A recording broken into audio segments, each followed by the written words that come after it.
আকাশবাণী কলকাতা স্থানীয় সংবাদ পড়ছি প্রিয়া বিশ্বকর্মা। প্রথমে বিশেষ বিশেষ খবর। রাজ্যে প্রায় ৯৯.৬% ভোটদাতাকে এনিউমারেশন ফর্ম দেওয়া হয়ে গেছে বলে নির্বাচন কমিশন সূত্রে খবর। তবে ৩৬টি কেন্দ্রে প্রায় ৩০% মতো ভোটার এখনও নিখোঁজ। এসআইআর প্রক্রিয়ায় বিএলওদের ওপর এইআরও বা ইআরওরা চাপ সৃষ্টি করছেন বলে অভিযোগ জানিয়ে ভোটকর্মী ও বিএলও ঐক্যমঞ্চ রাজ্যের মুখ্য নির্বাচনী আধিকারিকের হস্তক্ষেপ দাবি করেছে। ভোটার তালিকায় বিশেষ নিবিড় সংশোধন প্রক্রিয়া নিয়ে সাধারণ মানুষের মধ্যে সচেতনতা বাড়াতে পুরস্কার দিতে চলেছে নির্বাচন কমিশন। নদিয়ার হাঁসখালির ভারত বাংলাদেশ সীমান্তে ধৃত 10 জনের 13 দিনের পুলিশ হেফাজত। রাজভবন থেকে অস্ত্র বণ্টন নিয়ে তৃণমূল কংগ্রেস সাংসদ কল্যাণ বন্দ্যোপাধ্যায়ের মন্তব্যে কড়া প্রতিক্রিয়া রাজ্যপাল ড সিভি আনন্দ বোসের। আইনি পদক্ষেপ করার কথাও বলা হয়েছে রাজ্যপালের বিবৃতিতে। নিয়োগ দুর্নীতি মামলায় অন্যতম অভিযুক্ত তৃণমূল কংগ্রেস বিধায়ক জীবন কৃষ্ণ সাহা সংশোধনাগারে বসেই নতুন নিয়োগ প্রক্রিয়াকে প্রভাবিত করছেন বলে বিরোধী দলনেতা শুভেন্দু অধিকারীর অভিযোগ। ইডেনে প্রথম ক্রিকেট টেস্টে ভারতকে ৩০ রানে হারিয়ে দক্ষিণ আফ্রিকা 2 ম্যাচের সিরিজে 1-0 এগিয়ে গেছে। আসছে বিস্তারিত খবরে। ভোটার তালিকায় বিশেষ নিবিড় সংশোধনী কর্মসূচিতে রাজ্যে প্রায় ৯৯.৬% ভোটদাতাকে এনিউমারেশন ফর্ম বিতরণ করা গেলেও শহরাঞ্চলের বেশ কয়েকটি বিধানসভা কেন্দ্রে এখনও বড় সমস্যা রয়ে গিয়েছে। নির্বাচন কমিশন সূত্রে জানা গেছে ৩৬টি কেন্দ্রে প্রায় ৩০% ভোটার নিখোঁজ। নির্দিষ্ট ঠিকানায় 3 দফা পরিদর্শন করা সত্ত্বেও বুথ স্তরের কর্মীরা তাদের খুঁজে পাননি। ফলে ওইসব এলাকায় গণনা ফর্ম বিতরণের হার আশঙ্কাজনকভাবে কমে গেছে। গতকাল মুখ্য নির্বাচনী আধিকারিক মনোজ আগরওয়াল জেলা নির্বাচনী আধিকারিকদের সঙ্গে জরুরি বৈঠক করেন। কমিশনের আশঙ্কা, এই পরিস্থিতির আড়ালে ভুতুড়ে ভোটারের অস্তিত্ব লুকিয়ে আছে কিনা তা খতিয়ে দেখা জরুরি। এসআইআর এর কাজের অগ্রগতি পর্যালোচনা এবং বিধানসভা নির্বাচনে বৈদ্যুতিন ভোট যন্ত্র ইভিএম এর পরীক্ষা নিরীক্ষা কর্মসূচিতে যোগ দিতে নির্বাচন কমিশনের প্রতিনিধি দল আগামী 18 তারিখ এ রাজ্যে আসছেন। Senior deputy election commissioner Gyanesh ভারতীর নেতৃত্বে ওই প্রতিনিধি দলে রয়েছেন principal secretary SP Joshi, Malay Mallick, deputy secretary Abhinav Agarwal. ওই দিন সকাল 11:30টায় senior deputy election commissioner Gyanesh Bharati সহ কমিশনের প্রতিনিধি দল এবং রাজ্যের মুখ্য নির্বাচনী আধিকারিক মনোজ কুমার আগরওয়াল কলকাতা উত্তর ও দক্ষিণের জেলা নির্বাচনী আধিকারিকদের সঙ্গে বৈঠকে বসবেন। এরপর প্রতিনিধি দলটি আলিপুরে দক্ষিণ 24 পরগনার জেলা নির্বাচনী আধিকারিকের সঙ্গে বৈঠকে যোগ দেবে। বুধবার তারা নদিয়া ও মুর্শিদাবাদ এবং বৃহস্পতিবার মালদা জেলা সফরে যাবেন। ভোটার তালিকায় বিশেষ নিবিড় সংশোধনী এসআইআর প্রক্রিয়ায় বিএলওদের ওপর এইআরও বা ইআরওরা অহেতুক চাপ সৃষ্টি করছেন বলে অভিযোগ জানিয়ে ভোটকর্মী ও বিএলও ঐক্যমঞ্চ রাজ্যের মুখ্য নির্বাচনী আধিকারিকের হস্তক্ষেপ দাবি করেছে। এ ব্যাপারে আজ মুখ্য নির্বাচনী আধিকারিক মনোজ কুমার আগরওয়ালকে তাঁরা চিঠি দিয়েছেন বলে মঞ্চের সাধারণ সম্পাদক স্বপন মণ্ডল জানিয়েছেন। সাংবাদিকদের তিনি বলেন, চিঠিতে ভোটারদের তথ্য আপলোড করার জন্য নির্ধারিত সময় আরও 7 দিন বাড়ানোর আবেদন করা হয়েছে। বিএলওরা ফোর্সড হয়েছেন, মিস ইনফরমেশন লোকাল প্রেসারে তারা করে ফেলেছে। সেজন্য আমরা ওনাদেরকে বললাম যে আপনি একটা কারেকশন অপশন দিন, যেখানে বিএলও বাড়িতে বসে তিনি এডিট করে দিতে পারবেন। উনি বললেন যে এটা 2 দিন সময় লাগবে, আমরা এডিট অপশনও দিয়ে দিচ্ছি। যদি 4 তারিখের মধ্যে না করা যায় তাহলে অ্যাটলিস্ট আর একটা সপ্তাহ যাতে দেওয়া যায় সেটা ব্যবস্থা করতে হবে। ইসিআইয়ের কাছে ওনারা প্রপোজাল পাঠাবেন। এসআইআর প্রক্রিয়ায় বিএলওদের সুরক্ষার জন্য হেল্পলাইন থাকা উচিত বলে বিজেপি দাবি করেছে। বালুরঘাটে আজ সাংবাদিকদের প্রশ্নের উত্তরে কেন্দ্রীয় প্রতিমন্ত্রী সুকান্ত মজুমদার বলেন, শাসক দলের চাপে পড়ে কোনো বিএলও যদি মৃত ভোটারের নাম তালিকায় রাখতে বাধ্য হন তাহলে নির্বাচন কমিশনের উচিত ব্যবস্থা নেওয়া।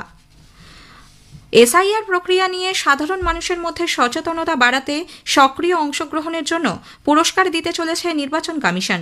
সেই সঙ্গে সোশ্যাল মিডিয়ায় চালু করা হয়েছে বিশেষ প্রচারাভিযান। কমিশন জানিয়েছে, এসআইআর প্রক্রিয়া নিয়ে কোনো ভোটার যদি ভিডিও বা রিলস তৈরি করেন এবং তার নিজের এক্স হ্যান্ডেল বা ইনস্টাগ্রামে হর যোগ্য মতদাতা জরুরি ট্যাগ করে পোস্ট করেন, তবে কমিশন সেই রিলস বা ভিডিও তাদের সমস্ত অফিসিয়াল প্ল্যাটফর্মে প্রকাশ করবে। পাশাপাশি নির্বাচিত ভিডিও নির্মাতাদের পুরস্কৃতও করা হবে। নদিয়ার হাঁসখালির ভারত বাংলাদেশ সীমান্ত থেকে 5 মহিলা সহ 10 জন বাংলাদেশিকে গ্রেপ্তার করেছে পুলিশ। আজ তাদের রানাঘাট আদালতে তোলা হলে 13 দিনের পুলিশ হেফাজত হয়েছে।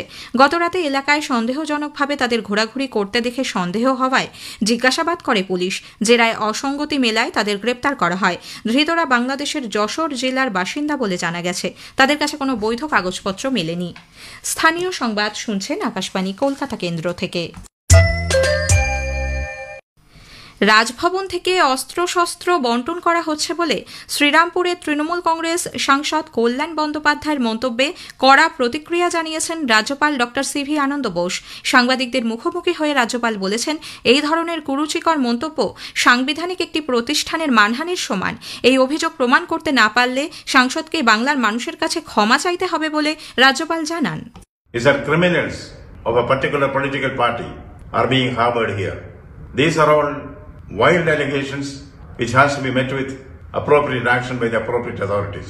The legal implications of this hate speech is being examined and action will be taken to ensure that the dignity of the office of governor and the Raj Bhavan are protected.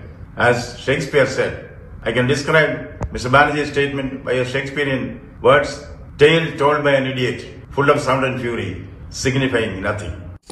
এদিকে রাজভবনে অস্ত্রশস্ত্র লোকানো রয়েছে কিনা তা খুঁজে দেখতে আজ ভোর থেকে নাগরিক সমাজ এবং সাংবাদিকদের জন্য রাজভবনের দরজা খুলে দেওয়া হয়। এক বিবৃতিতে বলা হয়, সর্বোচ্চ 100 জন সেখানে প্রবেশ করতে পারবেন। সাংসদের বিরুদ্ধে আইনি পদক্ষেপ নেওয়ার কথাও বিবৃতিতে উল্লেখ করা হয়েছে। যেহেতু রাজভবনের নিরাপত্তার দায়িত্বে রয়েছে কলকাতা পুলিশ, তাই সাংসদের অভিযোগ সত্যি হলে এ ব্যাপারে তদন্ত হওয়া উচিত। লোকসভার অধ্যক্ষের কাছেও এ বিষয়ে তদন্তের অনুরোধ করা হবে বলে বিবৃতিতে জানিয়েছে রাজভবন। এদিকে কেন্দ্রীয় প্রতিমন্ত্রী সুকান্ত মজুমদার অবিলম্বে কল্যাণ বন্দ্যোপাধ্যায়ের বিরুদ্ধে মানহানির মামলা করার দাবি জানিয়েছেন। এই ধরনের কথা উইদাউট প্রমাণ ছাড়া আমি তো মহামহিম রাজ্যপালকে যে ওনার এগেনস্টে একটি ডিফেমেশনের কেস করার জন্য মানহানির মামলা করা, যদি উনি প্রমাণ করতে না পারে তাহলে ক্ষমা চেয়ে নিন। প্রমাণ ছাড়া রাজ্যপালের মতো একটি সাংবিধানিক পদকে নিয়ে যে ধরনের অশিক্ষিতর মতো কথা বলেছে আমাদের সাংসদ, তার তো পথ চলে যাওয়া উচিত। নিয়োগ দুর্নীতি মামলায় অন্যতম অভিযুক্ত মুর্শিদাবাদের বড়োয়ার তৃণমূল কংগ্রেস বিধায়ক জীবনকৃষ্ণ সাহা সংশোধনাগারে বসেই নতুন নিয়োগ প্রক্রিয়াকে প্রভাবিত করছেন বলে বিরোধী দলনেতা শুভেন্দু অধিকারী অভিযোগ করেছেন। পূর্ব মেদিনীপুরের নন্দীগ্রামের হরিপুরে বিজেপির কার্যালয়ে আজ এক সাংবাদিক বৈঠকে শ্রী অধিকারী নিজের মোবাইল থেকে এই সংক্রান্ত বেশ কিছু ভিডিও অডিও প্রকাশ্যে আনেন। তিনি বলেন, সংশোধনাগারে বসে ফোন ব্যবহার করছেন ওই বিধায়ক। জীবনকৃষ্ণ সাহা জেলের মধ্যে থেকে এক্সামের রেজাল্টেও যেভাবে প্রভাব খাটিয়েছেন, জেলে তো উনি ফোন ব্যবহার করছেন। আর মমতা ব্যানার্জিকে যদি সরাতে না পারেন, এই রাজ্যের 2 কোটির বেশি শিক্ষিত বেকার, 1 কোটির কাছাকাছি পেটের টানে বাইরে চলে যাওয়া পরিযায়ী শ্রমিক, এদের কোনো নিস্তার নেই। ৬৭তম আকাশবাণী সঙ্গীত সম্মেলনের দ্বিতীয় দিনে আজ ভারতীয় জাদুঘরের আশুতোষ জন্মশতবার্ষিকী প্রেক্ষাগৃহে অনুষ্ঠানের সূচনা করেন আকাশবাণী ও দূরদর্শনের পূর্বাঞ্চলীয় অতিরিক্ত মহানির্দেশক ব্রডকাস্ট অপারেশন ধ্রুব নন্দ। উপস্থিত ছিলেন আকাশবাণী কলকাতার অনুষ্ঠান বিভাগের প্রধান মিতালি দত্ত এবং কমার্শিয়াল ব্রডকাস্ট সার্ভিস বা বাণিজ্যিক সম্প্রচার পরিষেবার প্রধান সুপ্রভ বন্দ্যোপাধ্যায়ও। রবীন্দ্রসঙ্গীত পরিবেশন করেন অগ্নিভ বন্দ্যোপাধ্যায়, আধুনিক গান শ্রীরাধা বন্দ্যোপাধ্যায় প্রমুখ। ইডেনে প্রথম ক্রিকেট টেস্টে ভারতকে 30 রানে হারিয়ে আজ দক্ষিণ আফ্রিকা 2 ম্যাচের টেস্ট সিরিজ 1-0 এগিয়ে গেছে। একটি প্রতিবেদন। ইডেনে ঘরের মাঠে ফরমাইশি পিচে ধরাশায়ী ভারতীয় ব্যাটিং।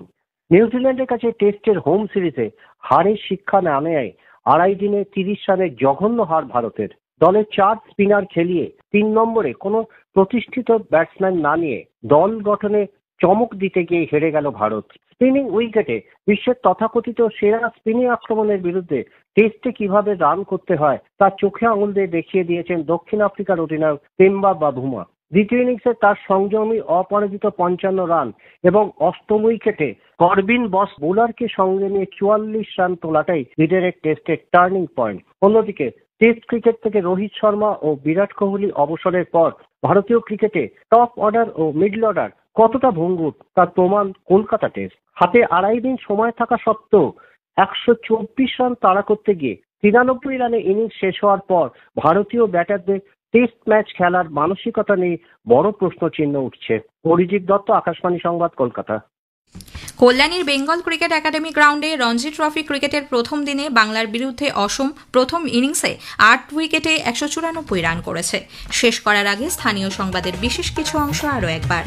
রাজ্যে প্রায় 99.6% ভোটদাতাকে এনিউমারেশন ফর্ম দেওয়া হয়ে গেছে বলে নির্বাচন কমিশন সূত্রে খবর। তবে 36টি কেন্দ্রে প্রায় 30% মতো ভোটার এখনও নিখোঁজ। ভোটার তালিকায় বিশেষ নিবিড় সংশোধন প্রক্রিয়া নিয়ে সাধারণ মানুষের মধ্যে সচেতনতা বাড়াতে পুরস্কার দিতে চলেছে নির্বাচন কমিশন। স্থানীয় সংবাদ শেষ হলো।